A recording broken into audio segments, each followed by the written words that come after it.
જય જગત જય દ્વારકાધીશ। આપ સૌ પ્રેસ મીડિયાના મિત્રોનું હાર્દિક સ્વાગત છે।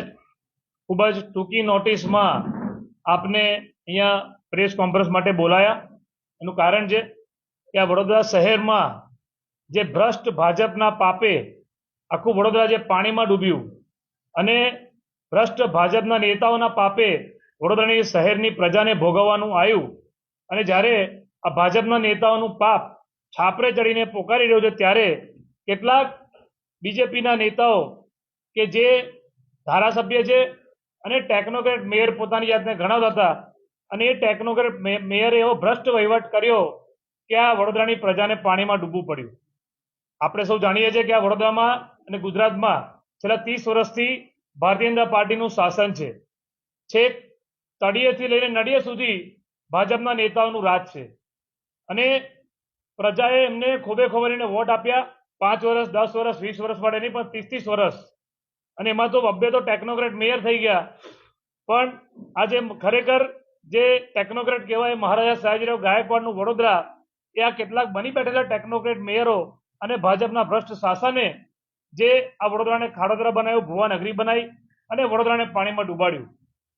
છેલ્લા ઘણા દિવસથી વડોદરા શહેરમાં કોંગ્રેસ પાર્ટી પ્રજાલક્ષી મુદ્દાઓ લઈને અમે અલગ અલગ રજૂઆતો આંદોલન પણ કરીએ છીએ અને પ્રજાનો અવાજ બનીને વિપક્ષની ભૂમિકા નિભાવીએ છીએ।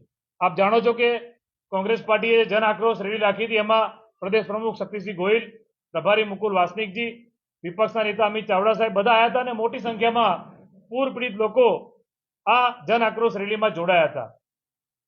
આજે અલગ અલગ મુદ્દા પર જ્યારે ભારતીય જનતા પાર્ટીનું શાસન નિષ્ફળ ગયું છે અને વડોદરાની પ્રજા જ્યારે બીજેપીના નેતાઓ, એમના કોર્પોરેટરો હોય કે ધારાસભ્યો હોય કે સાંસદ હોય એમને જ્યારે પ્રજા જાકારો આપી રહી છે અને પ્રજા બધી જગ્યાએથી ભગાડી રહી છે ત્યારે પોતાના દોષનો ટોપલો ભાજપના નેતાઓના ભ્રષ્ટ શાસનમાં જે ભાજપના નેતાઓએ પાપ કર્યું એ પાપનો દોષનો ટોપલો કોંગ્રેસના માથે નાખીને એક હાસ્યાસ્પદ ભૂમિકા આ બીજેપીના નેતા ઊભી કરી છે।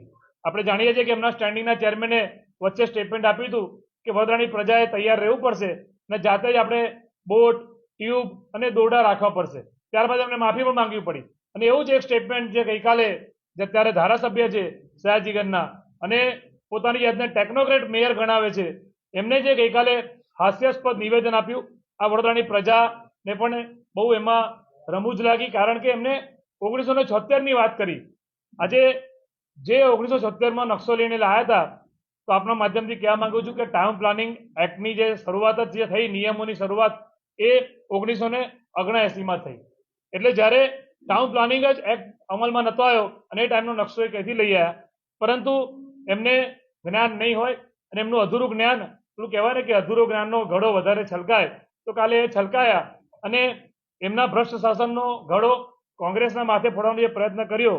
આજે અમારી સાથે અહીંયા વિરોધ પક્ષના નેતા ચંદ્રકાંત શ્રીવાસ્તવ ભથ્થુભાઈ છે, માજી મંત્રી ભીખાભાઈ રબારી છે અને અમારા કોંગ્રેસના આગેવાન સંદીપભાઈ વિનુભાઈ પટેલ પણ અહીંયા ઉપસ્થિત છે।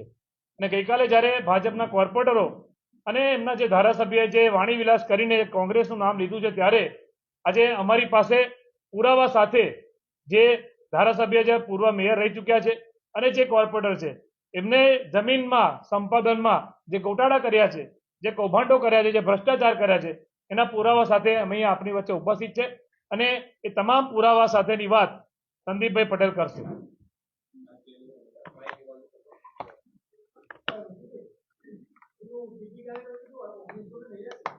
$79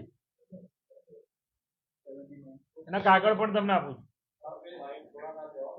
ટાઉન પ્લાનિંગ એક્ટ 1977માં આવ્યો અને એના નિયમો જે બન્યા એ 1979માં બન્યા।